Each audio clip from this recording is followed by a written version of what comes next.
6 cautions plus some tips about using redirects in podcasting.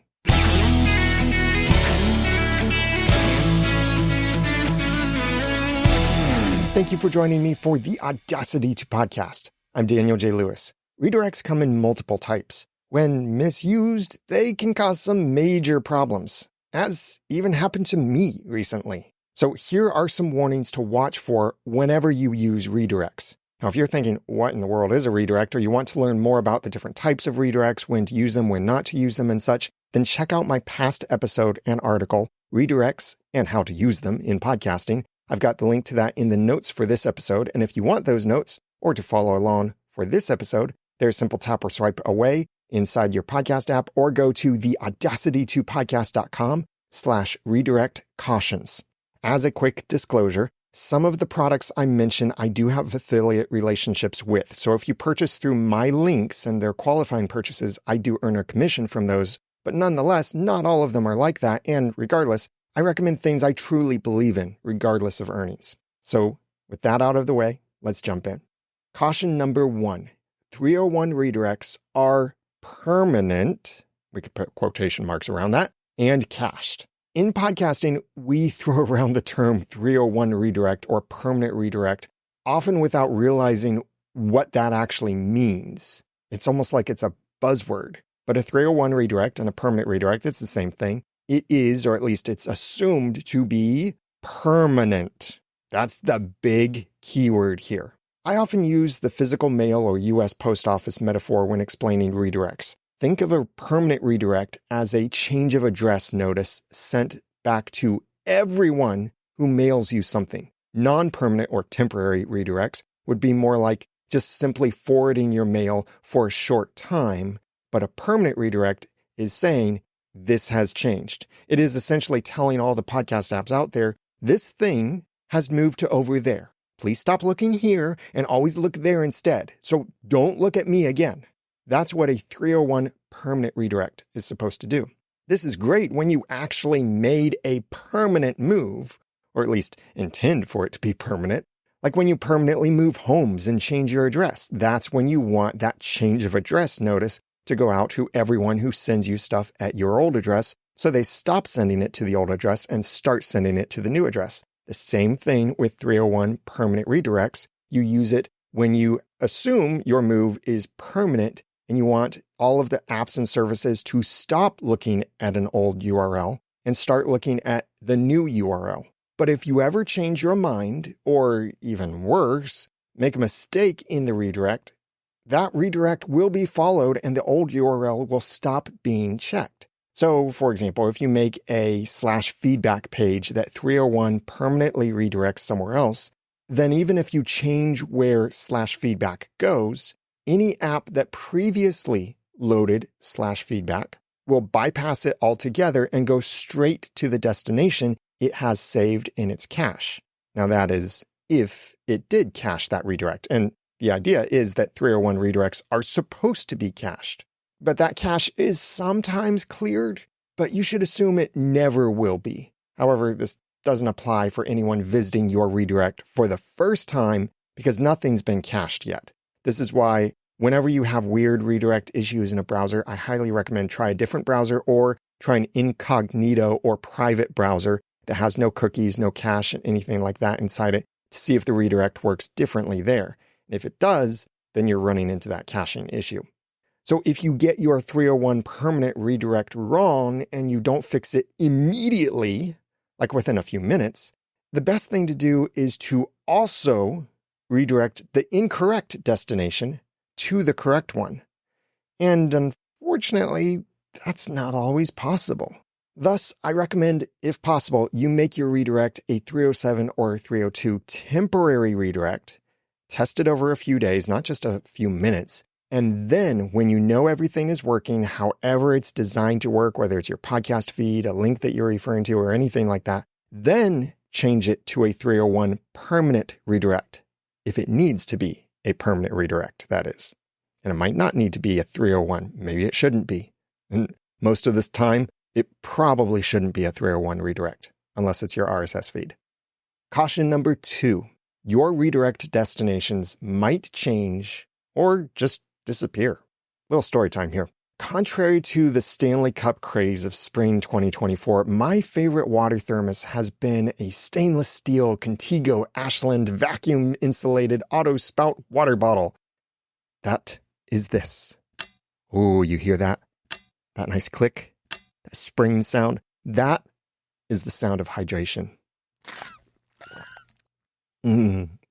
Wonderful water coming from a great spout with a straw, and it has this nice sealing lid, and it has, you probably can't tell that sounds different, but it is a nice carabiner clip for the water bottle. I love this water bottle. I've had it since 2019. Well, actually not this specific one, but this kind of water bottle, because the one I've had since 2019, and it even went with me and got temporarily confiscated when I got to see the president speak.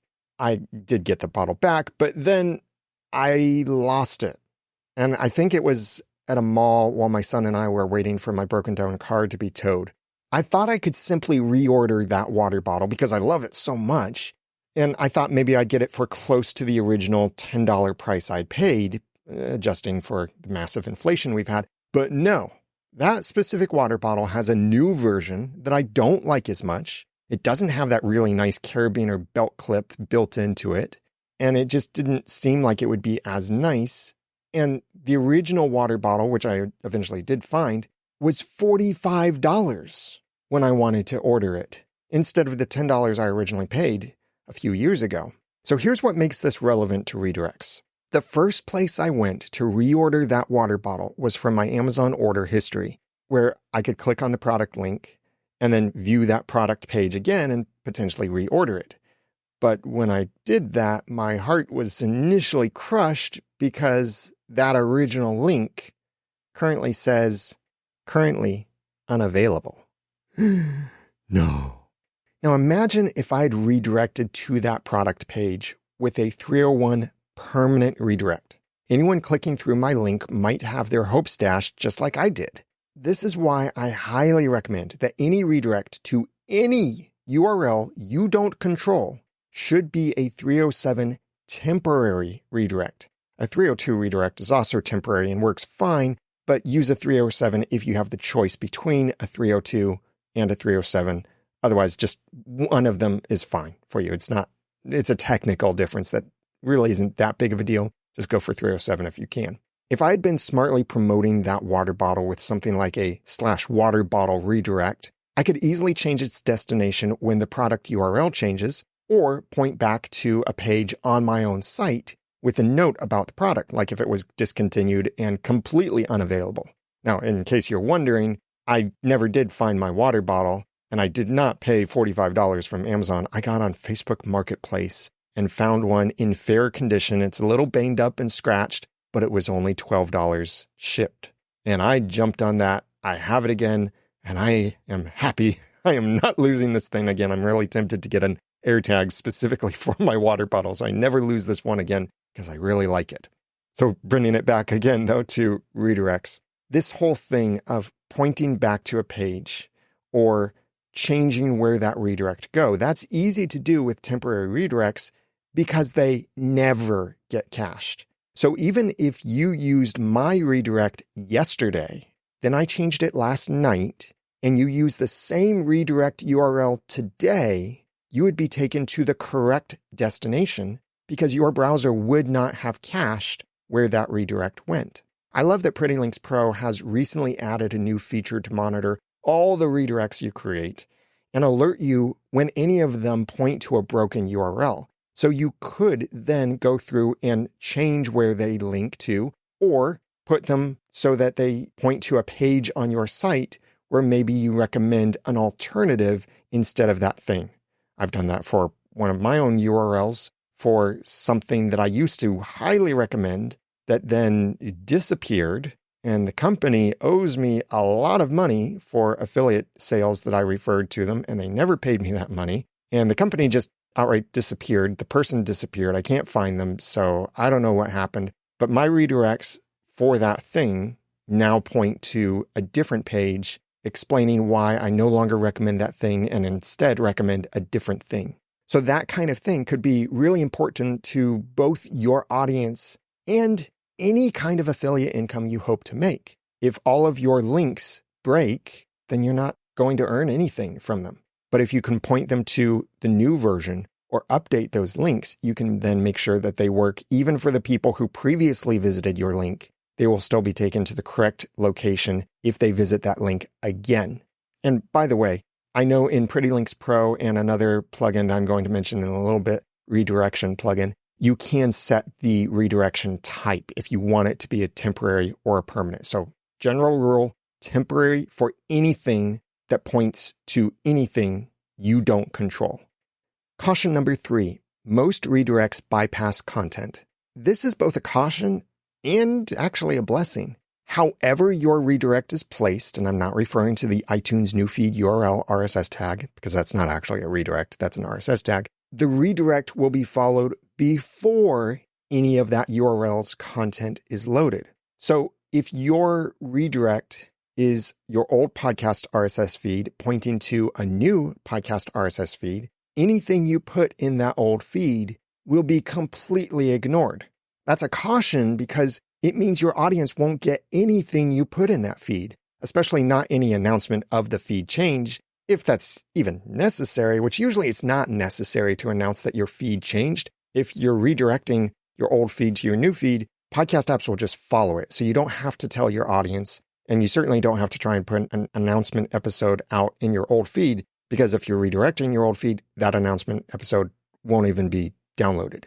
This is why you should put the iTunes new feed URL RSS tag in your new feed if you ever change podcast feed URLs. And yes, the tag should actually point to itself, the RSS feed URL that it is in, as a sort of confirmation that this is the new feed URL.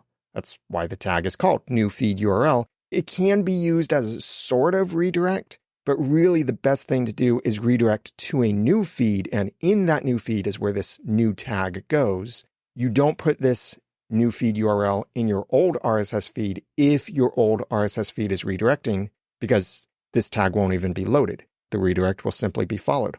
This tag is more of a confirmation that the redirect has already been followed, just like I feel that it's mostly Midwestern drivers who do this, who use their turn signal to indicate and confirm that they have already changed lanes. Just in case you were wondering, did you just change a lane? Oh, I see. Yeah, you turned on your turn signal there to indicate that you did already just change lanes. That's what the new feed URL tag does.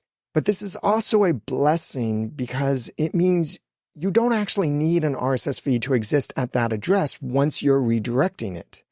In fact, you can have nothing at that address except the redirect.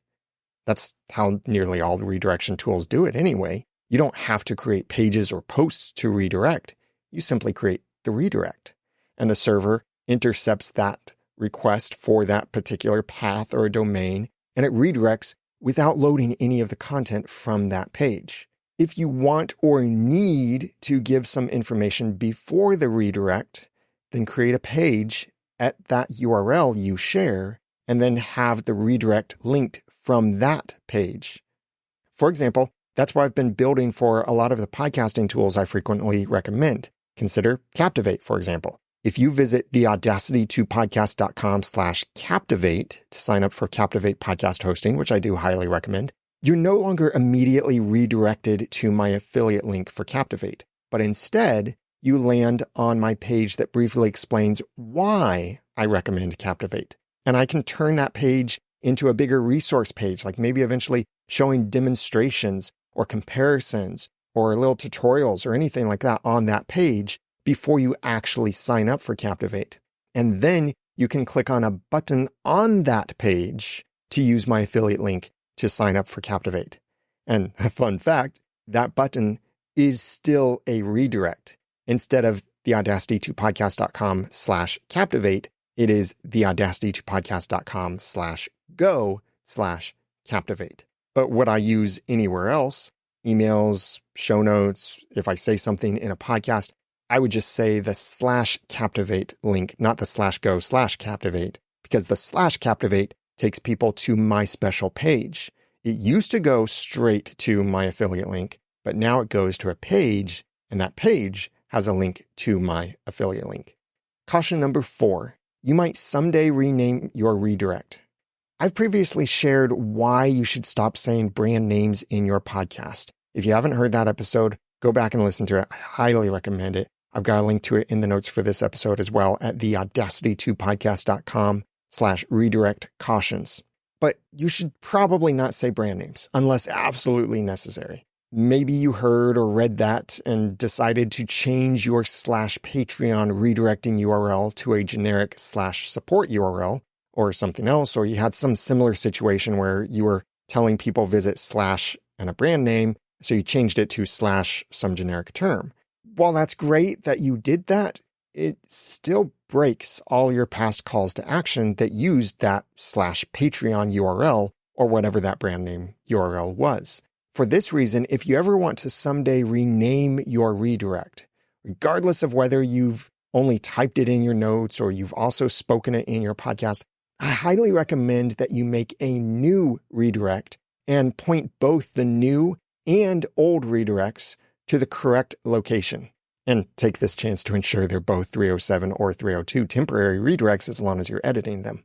Alternatively, you could actually point one redirect to the other. So instead of always having to change the destination for multiple redirects and all of these multiple redirects going to the same one link, you only change the last one. But just don't get crazy with this. I recommend making no more than 2 or 3 layers of a redirect. So that could look something like this. /Patreon, your original URL that you shared, redirects to /support. That's the new URL. And then that is redirecting to that final destination, whatever it is, whether it is still Patreon or it's something else. And we could put final in quotation marks when referring to that final destination because it's possible that even that URL gets redirected, as actually happens with a whole lot of affiliate URLs that bounce through multiple trackers before landing on the actual final destination. Caution number 5, correcting URLs you said in old episodes is practically impossible. If you do rename a redirect, like switching from /Patreon to /support, don't even think about editing the audio or video with all your past calls to action. This is why it's important to get it right in the first place and make a future-friendly generic URL you can change whenever you want without breaking past calls to action. But if you didn't plan ahead like that, and I've made that mistake countless times too, make sure all your old calls to action still work. That could be either with a redirect or a note and the correct link on the resulting destination. So even if you said a patreon.com URL in your podcast, and that is not a redirect, it's someone else's domain that you shared, someone else's brand name that you pointed to in your podcast, even if you shared that, you might be able to leave that page online, but with a prominent note that your support options have moved and with a link to the new location. But make sure that link is also a redirect in case you ever change things again, and make it a generic redirect that you will always be able to control and change if you need to. Caution number 6, reusing things you redirected from is a bad idea. And this was my 2024 redirect mistake. So I need to illustrate this with a story from my own recent mistake. Several years ago, Blueberry launched Podcast Mirror, a free and much better podcast-focused alternative to FeedBurner, which would help podcasters who needed the stability and performance of a feed always online, distributed through a CDN, and didn't use any of the bandwidth of their website, especially PowerPress customers. But with all the features coming from Podcasting 2.0 and the dragging feet of many outdated podcasting tools and hosting providers, FeedBurner is actually one of them, by the way, Blueberry decided to add more features to Podcast Mirror, which could let you add Podcasting 2.0 features to a feed that didn't already have them, just like how we used to recommend using FeedBurner to turn a normal blog into a valid podcast feed. And a funny side note, I was actually thinking of creating my own service like this as soon as I learned about Podcasting 2.0, and I even registered a great domain for it, but I never got around to building that product, and I'm not sure if I ever will. Maybe someday, but who knows. These upgrades were great on the Podcast Mirror site, but it also meant that Blueberry would stop offering a basic Podcast Mirror service for free. Not even their plain feed mirror service that they advised so many podcasters to use and so many podcasters switched to from FeedBurner. And this upgrade to Podcast Mirror went in effect during my few-month podcast hiatus while I doubled down on launching Podgagement in the second half of 2023. So when I published a new episode in January 2024, I faced a news flash. My feed wouldn't update anymore because I hadn't upgraded to a paid Podcast Mirror subscription. To be blunt, I think this was a horrible betrayal of trust from Blueberry because so many people had switched to it because they built it up as this is a free alternative to help you keep your podcast online, to help with these performance issues on your feed, help with this stuff. And I think there might have even been some promises spoken about it always being free. So I did feel like this was a betrayal of trust in some level from them. But at least all podcasters could easily redirect away from Podcast Mirror. And if you have your podcast feed on Podcast Mirror and you haven't updated your podcast and you haven't upgraded to a paid subscription, your feed does still work. You just can't publish new content to it. So I think that is a balance to this, that it's not like they suddenly broke everyone's RSS feeds. That would be horrible. If they did that, then Blueberry would be off my recommendations. That would be beyond forgiveness. They just did things in a way that I think wasn't the best thing. But of course, with costs and inflation and all of this other stuff, this might have been something that they just had to do. So for me, having a tight cash flow, I decided to redirect my Podcast Mirror feed to a FeedBurner feed, and that FeedBurner feed doing nothing but simply mirroring or proxying my feed for performance reasons. And a little side note that you might not have realized, if you put anything in your RSS feed and run it through FeedBurner, FeedBurner will just pass it straight through unless you use anything in FeedBurner to overwrite that thing. So if you, for example, have Podcasting 2.0 features in your RSS feed, and you run that through FeedBurner, FeedBurner passes those Podcasting 2.0 tags straight through. And so they still work in your FeedBurner feed. But I very quickly discovered that FeedBurner no longer offers a ping service or a manual refresh button, leaving me with no way to trigger an update of my RSS feed. So consequently, my episodes were not going out to podcast apps for several hours after I published it to my feed. I could look at my source feed and I saw it. The episode is right there. And I'd look at the FeedBurner feed and the episode was not right there. It was not there at all for several hours. And it was very frustrating. So I realized the error of my ways and realized, why did I even think I could trust FeedBurner again? And crazy me, I decided to try building my own feed proxy service. But after more than 4 hours into it, might have even been a whole day of work into it, I realized I'd wasted more time, and that whole time is money thing, more time trying to DIY it and thus lost more potential income than if I just paid the reasonable yearly fee Blueberry now charges for Podcast Mirror. It's not that much. It's not even as much as a podcast hosting account. So I emailed Blueberry on my digital hands and knees, begging them to take me back. We worked out a deal and I'm back on Podcast Mirror now. So hooray for that. But here was my big mistake. I insisted on having my original feed URL again. I should not have done that. Why was that bad? Because here's what the 301 permanent redirects looked like. Podcast Mirror was redirecting to FeedBurner, and then I set FeedBurner to redirect to Podcast Mirror, the same Podcast Mirror URL. Do you see the problem? If anything had cached Podcast Mirror's 301 redirect on my feed, it would enter what's called a redirect loop, where it's just this redirecting to that, redirecting back to this, redirecting to that, this, that, back and forth, until apps just say, no, enough. We've entered a redirect loop. We're not going to do this anymore. I quit. I'm out of here. I suspect this is why I saw a big drop in downloads per episode after I changed the redirect. And this was in February 2024, so it had nothing to do with the overhyped iOS 17 update. I actually made it even a little worse by momentarily redirecting to my PowerPress feed, but not the normal PowerPress feed, but a URL that bypasses any redirects from PowerPress, because I was thinking, well, my PowerPress feed was probably 301 redirecting, so I probably shouldn't redirect to yet another redirect. So I redirected to the one that bypasses the redirects. But then I realized, well, I need to eventually make it so everyone is back on the Podcast Mirror feed. And so this made it really difficult to actually redirect when I wanted to. I had to go through Cloudflare and do special page rules and other stuff. And even just using Cloudflare in the process might have broken some things with my RSS feed too. So if by any chance you're hearing this and you look at your podcast app and my episodes aren't there, then you might be somewhere in this redirect loop.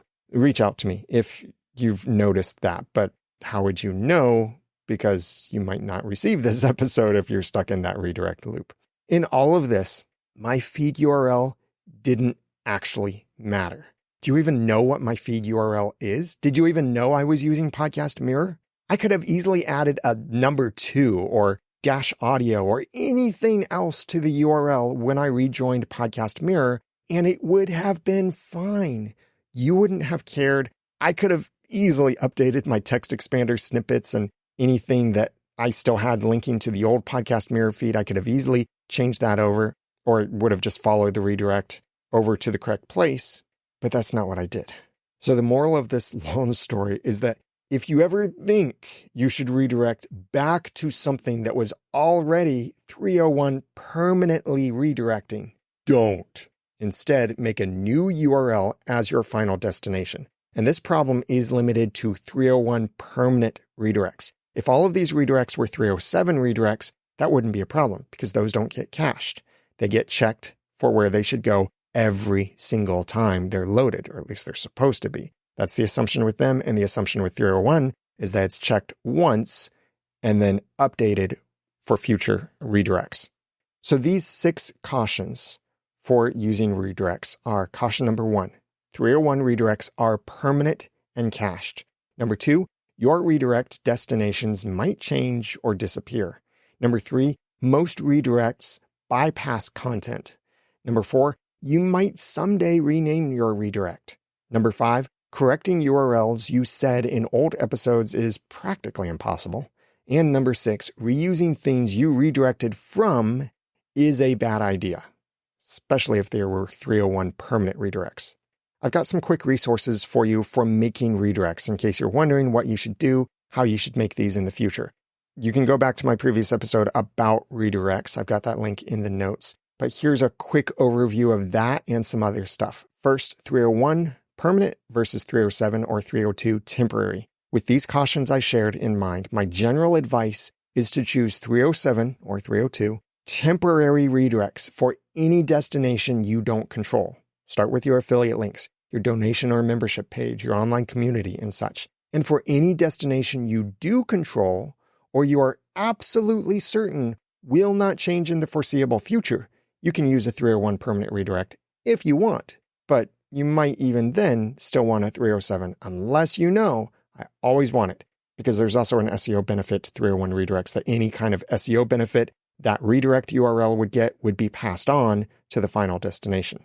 Second resource, WordPress plugins for making redirects. If you're looking to make redirects on WordPress, as I do with my own site, which is powered by WordPress, my favorite plugins for this are Pretty Links Pro and Redirection. And I actually use both of them together. Pretty Links Pro, which is a paid plugin, and I really like it. It's one of my all-time favorite plugins for WordPress, is much easier to use and has a lot of helpful features like automatic keyword linking. Like even in the notes for this episode where I say Pretty Links Pro, that is automatically linked with my affiliate link that I didn't have to add thanks to Pretty Link Pro. It also supports a shorter link creation workflow for pages and posts. It offers smart redirects and more. The Redirection plugin, on the other hand, is free and it's more advanced, even allowing for regular expressions in your redirects. And maybe the handiest feature here with Redirection is that you can enable it to monitor your pages and posts to redirect any of those URLs you change to wherever they're supposed to go. For example, many of my old episode web pages still include the TAP 3-digit number code I used to use in my titles. I've removed those from, I believe, all of my titles now, but I didn't change those URLs. So if I did go back and change those URLs, when I have the redirection plugin enabled to monitor those URLs for changes, it would then automatically redirect that web page's old URL to the new one. I wouldn't have to worry about, oh no, I changed the URL for this page. I better go back and redirect it. The redirection plugin just takes care of that for me. It's not so easy for making those friendly links that you might speak in your podcast, but it is great for some of these more advanced things. I have links to both of those in the notes for this episode at theaudacity2podcast.com/redirect cautions. And third resource would be other ways to make redirects. If you're not using WordPress or you want to manage your redirects away from WordPress, then look at your domain or website tools and what they offer. Or you could consider Cloudflare's options. Some podcast hosting providers or easier website builders such as Podpage even offer their own redirect options you can create and manage within your dashboard. This would work from only the domain you set to work with that website, just like if you were working with WordPress after all.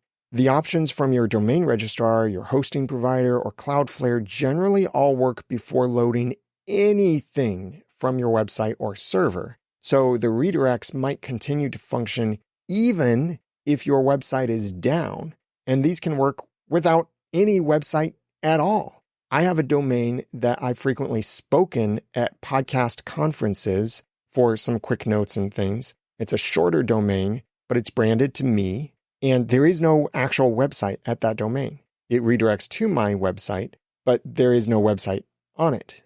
It's simply there for me to easily speak a URL at a conference.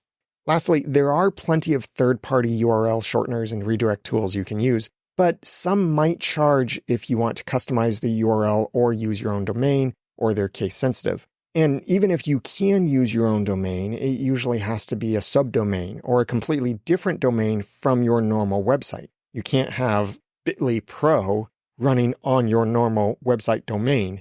It would have to be a subdomain or a completely different domain altogether. And subdomains are basically different domains anyway. They can even point to a completely different server instead of pointing to whatever server hosts your normal website. Please visit the notes for this episode to review any of the information that I've shared and share this episode out. It's at theaudacity2podcast.com/redirect cautions, or you can get to that a simple tap or swipe away inside of your podcast app. Let's take a brief visit to the community corner. Thanks for the 7,777 sat boostergram from Steve Webb on my episode, the previous one, 11 tips for sharing URLs in your podcast. And Steve said, another great episode with useful, actionable content. Thanks, Daniel. Also, a 1,000 sat boostergram from Andy Lehman on the same episode. And he said, I tried clicking on your links for this episode. Remember how I mentioned the whole thing that I was doing with linking specific chapters to specific sections of the notes? That's what he was trying to click on. And he said it crashed Cast-O-Matic. I wonder if it has to do with those anchors. And yes, it might. So that might be a test. A nice test for any Podcasting 2.0 app developers is check that episode, 11 tips for sharing URLs in your podcast, to see what happens if you tap on the links from those chapters. Anything after chapter 1 then links to a specific section of my notes. So thank you for those boostergrams. Also, thanks for the streaming Satoshis from Dave Jackson, Brian Inskmeiner, and Dwev, also known as Guy Martin now. Thank you so much. I really appreciate that support. And if you're in a Podcasting 2.0 app and you found that the Audacity to Podcast gives you some value in your podcasting, please consider hitting that boost button and picking a number that means something to you or that you think this podcast is worth to you. Or if you're not using a Podcasting 2.0 app, you could go to theaudacity2podcast.com/support to send a gift through PayPal if you felt this podcast has been valuable to you. But the biggest thing that you can do to help is really share this episode out. And speaking of sharing episodes, thanks to Andy Lehman for having me on his podcast, Podcast Answers, where we talked about Podgagement. Have you tried Podgagement yourself yet? Try it out at podgagement.com. Now that I've given you some of the guts and taught you some of the tools, it's time for you to go start and grow your own podcast for passion and profit. I'm Daniel J. Lewis from the Audacity2podcast.com. Thanks for listening.